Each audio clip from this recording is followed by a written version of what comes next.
Hello students, आज हम एक टॉपिक पढ़ने वाले हैं जो क्लास 12th में है and that is electromagnetic wave. Okay, ये जो चैप्टर है इलेक्ट्रोमैग्नेटिक वेव, इसमें दो अलग अलग टॉपिक्स हैं, कंटेंट हैं जो आपको क्लियरली करना है।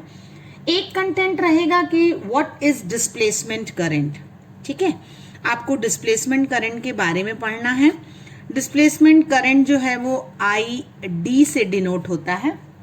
तो हम देखेंगे कि डिस्प्लेसमेंट करंट क्या है, डिस्प्लेसमेंट करंट का फॉर्मूला क्या है and what is the origin of displacement current. तो एक टॉपिक आपका सिर्फ डिस्प्लेसमेंट करंट पे होगा एंड दूसरा जो इसी चैप्टर का फॉर्म है दैट इज इलेक्ट्रोमैग्नेटिक वेव का है, यानी ईएम वेव, जिसे मीडियम की जरूरत नहीं है फॉर द प्रोपोगेशन, लेकिन यूनिट का नाम तो इलेक्ट्रोमैग्नेटिक वेव ही है। ठीक है, तो हम जानते हैं इलेक्ट्रो मतलब इलेक्ट्रोस्टैटिक, ठीक है, और मैग्नेट मतलब मैग्नेटिज्म। तो हमने ये देख रखा है इलेक्ट्रोमैग्नेटिक इंडक्शन में, ये चैप्टर आपको याद होगा ईएमआई का, जहां हमने इलेक्ट्रोमैग्नेटिक इंडक्शन में क्या किया था, लाइंस ऑफ फोर्स बदली थी। कौन सी lines of force? Magnetic lines of force बदली हैं and we have seen that current is induces. ठीक है, मैग्नेटिक फ्लक्स जब बदलता है तो क्या इंड्यूस हो रहा है? The electric current induces.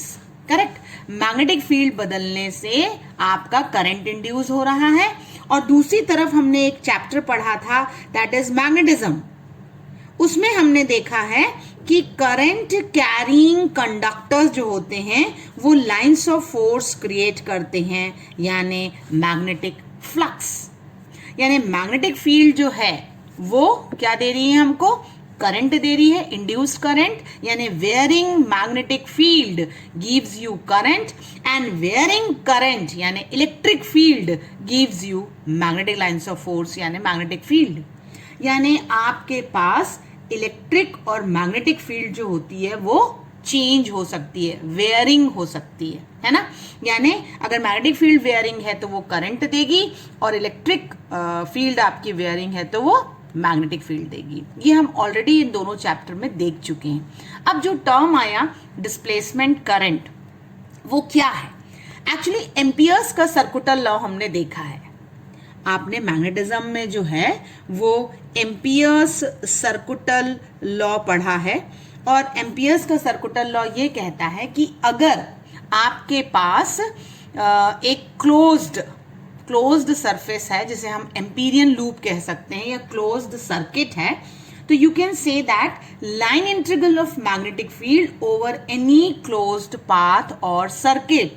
Line integral, जिसको हम लाइन इंटीग्रल से डिनोट करते हैं, ये सर्कल का मतलब over any closed path, over any closed loop, B dot d l है ना। This is nothing but mu naught times the current threading the loop, ये हमारा लॉ कहता है। ठीक है, line integral B dot d l is nothing but mu naught I, यानी जो भी करंट होगा, टोटल करंट होगा, उसको हम परमेबिलिटी से जब मल्टीप्लाई करेंगे तो you will get it the line integral of the field. तो ये जो लॉ है, ये लॉ क्या है? Electric current and magnetic field को कनेक्ट करता है। ठीक है, और हम सारे इलेक्ट्रिकल सर्किट्स पर ये लॉ लगाते हैं। बट क्या हुआ कि हमने जब इस लॉ को कैपेसिटर में लगाया, ठीक है, कैपेसिटर आपको याद है, पैरेलल प्लेट कैपेसिटर भी हम देखे हुए हैं। तो जब हम पैरेलल प्लेट कैपेसिटर देखते हैं तब हमने कहा कि अगर हम कंडक्टर या पैरेलल प्लेट कैपेसिटर यूज करते हैं तो इस केस पर ये लॉ कंसिस्टेंट नहीं है, यानी इस लॉ की इनकंसिस्टेंसी आई, यानी ये लॉ जो है वो वैलिड नहीं हुआ। कैसे? जब हमने एक कैपेसिटर लिया और उसे एक रेजिस्टर से कनेक्ट किया, ठीक है, तो जो मान लीजिए ये प्लेट P है, ये प्लेट Q है, ये पॉजिटिव है, ये नेगेटिव है, तो क्या होता है? इलेक्ट्रिक लाइंस ऑफ फोर्स जो होती हैं वो P से Q पास ऑन होंगी, है ना, और करंट I जो होगा वो रेजिस्टर से मूव करेगा। और आसपास विस्निसिटी में कौन सी फील्ड डेवलप होगी? मैग्नेटिक फील्ड डेवलप होगी। ठीक है, तो अपन ने एक चार्ज पैरेलल प्लेट कैपेसिटर मतलब कंसिडर किया है और जो डिस्चार्ज हो रहा है थ्रू एक resistor.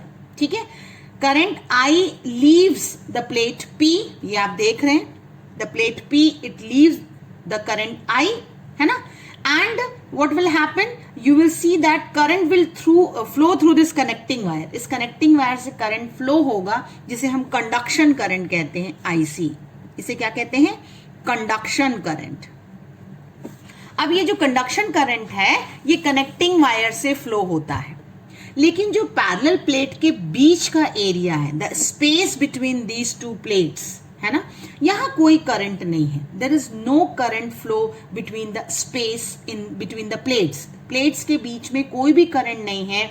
However the field exist, लेकिन फील्ड डेवलप रहती है ना, इलेक्ट्रिक फील्ड है बट करंट नहीं है. And magnetic field is also set up around this capacitor. तो अब कहने का मतलब ये हुआ कि कंडक्शन करंट तो बाहर है, फिर पैरेलल प्लेट के बीच में जो गैप है अगर वहां करंट नहीं है तो फील्ड कैसे है. तो एम्पियर सर्कुटल लॉ जो था वो इनकंसिस्टेंस हुआ. कब, जब हमने इसे अप्लाई किया फॉर चार्जिंग अ कैपेसिटर और for discharging a capacitor. So he added one more new term called displacement current, जो आईडी होता है. और ये डिस्प्लेसमेंट करंट आईडी की वैल्यू हम बताएंगे. It is nothing but epsilon naught d phi by d t. Epsilon naught यहाँ पे वही है आपकी permittivity, and d phi by d t में फाई क्या है, rate of change of flux. तो डिस्प्लेसमेंट करंट का ओरिजिन ये हुआ कि displacement current does not arise due to motion of charges. ये चार्जेस के फ्लो के कारण नहीं है, but it arises due to the time variation of the flux. Electric flux बदलने के कारण डिस्प्लेसमेंट करंट आपका अराइज हुआ, है ना. तो दिस इज ओनली वेरिएशन. तो आप क्या कह सकते हैं, what is actually the displacement current. Displacement current arises due to the rate of change of electric flux between the plates of capacitor. And conduction current and displacement current are individually discontinuous, but the both currents together possess the property of continuity. ये बात भी आपको ध्यान रखना है. दोनों अलग अलग डिसकंटिन्यूस करंट हैं, लेकिन दोनों ही प्रॉपर्टी ऑफ कंटिन्यूटी को पोसेस करते हैं. तो कंडक्शन करंट की जगह just as a conduction current IC, displacement current is also the source of magnetic field.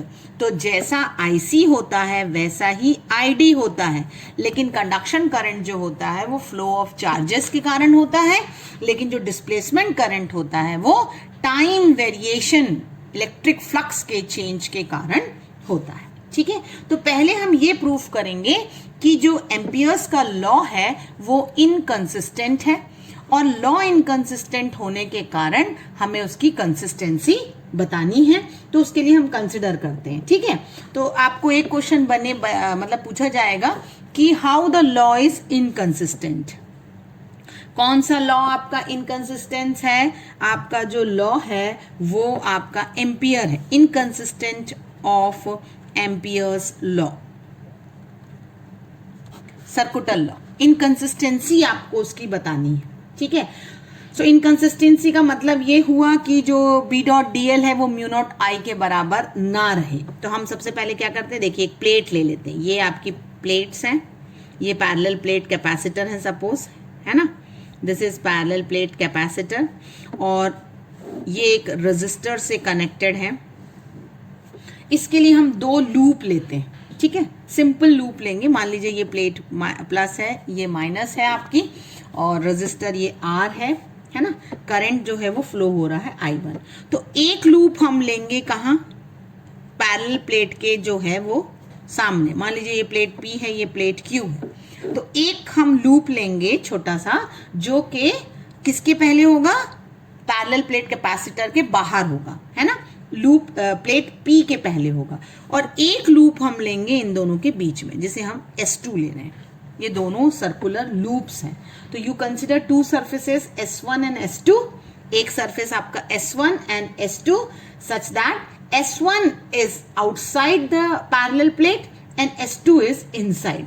तो जो S1 है वहां से करंट I1 जा रहा है ना. तो आप कह सकते हैं कि फॉर सरफेस S1 आप S1 के लिए क्या कहेंगे?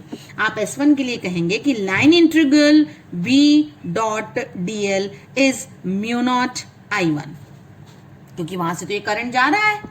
तो अगर आपने करंट मूव कर रहे हैं तो आप कहेंगे कि line integral B dot dl हुआ। ये आपका सरफेस S1 के लिए हुआ क्लोज्ड लूप, ठीक है। बट अगर सरफेस S2 की बात करूं मैं तो क्या होगा? Line integral over that close loop B dot dl is nothing but mu not into 0, यानी 0 हो गया। क्यों? क्योंकि वहां तो कोई करंट है ही नहीं, यहां तो सिर्फ आपके पास क्या थी? Magnetic lines of electric lines of force, electric field exist कर रही है। मैंने कहा ना कि पैरेलल प्लेट के बीच में फील्ड एग्जिस्ट करती है बट करंट नहीं होता। तो इसका मतलब क्या हुआ? इसका मतलब ये हुआ कि line integral B dot dl for the surface S1 is not equal to line integral B dot dl for the surface S2। तो आप ये बता रहे हैं कि एक जगह तो 0 है पर एक जगह 0 नहीं है। इसका मतलब द लॉ इज इनकंसिस्टेंस। तो पहले अगर आपसे क्वेश्चन पूछा जाता है कि बताइए कि एम्पियर का सर्कुलर लॉ जो है वो इनकंसिस्टेंस कैसे है, तो आपको बताना है कि एम्पियर का लॉ क्या होता है। एम्पियर का लॉ होता है B dot dl is mu naught I। फिर आप बताएंगे कि पैरेलल प्लेट कैपेसिटर में अक्रॉस द रेजिस्टर जो R रेजिस्टेंस का है उसमें कंडक्शन करंट फ्लो होता है। In between the plates, in between the gap there is a field without any presence of current. So Maxwell introduced a concept of displacement current, and displacement current arises due to the time variation of flux and value is epsilon naught d phi by dt. लेकिन just like a conduction current, displacement current is also a current, but conduction current is due to the flow of charges and displacement current is due to the time variation of the flux. And one more thing, during the charging of capacitor and during the discharging of capacitor, it was found that Ampere law is inconsistent. Then you will consider how? You will consider two parallel plate, one loop outside, one loop inside the parallel plate, ठीक है। और आप बताएंगे कि surface S1 पे mu naught I1 है, S2 पर क्योंकि करंट नहीं है इसलिए 0 है। So the law is inconsistent, ठीक है। अब हम अगले वीडियो में देखेंगे कि एम्पियर का मॉडिफाई लॉ हमने कैसे किया और ID की value epsilon not d phi by dt कैसे आई। Thank you students.